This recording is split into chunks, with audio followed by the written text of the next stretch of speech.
ദേശീയ വനിതാ കമ്മീഷൻ നിലവിൽ വന്ന വർഷം 1992 ജനുവരി 31. ദേശീയ വനിതാ കമ്മീഷന്റെ ലക്ഷ്യം എന്താണെന്നറിയാമോ?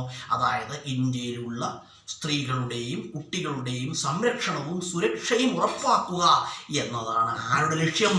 ദേശീയ വനിതാ കമ്മീഷന്റെ ലക്ഷ്യം.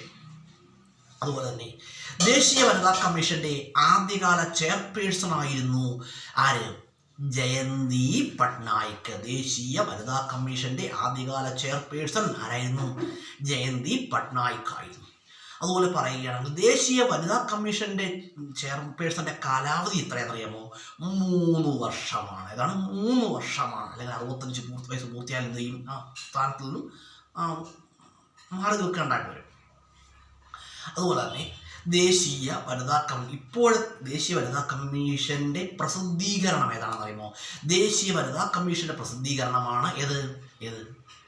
രാഷ്ട്രമഹിള. ഏതാണ്? രാഷ്ട്രമഹിള.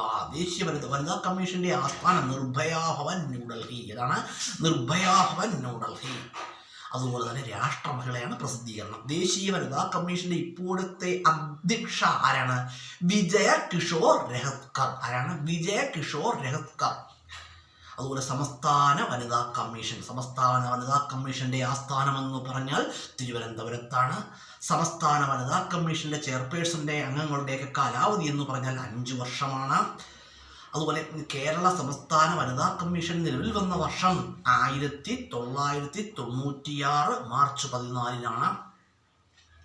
അതുപോലെ കേരള സംസ്ഥാന വനിതാ കമ്മീഷന്റെ ആദ്യത്തെ അധ്യക്ഷ എന്ന് പറഞ്ഞാൽ ആരാണ്? സുഗതകുമാരിയാണ്. ആരാണ്? സുഗതകുമാരിയാണ്.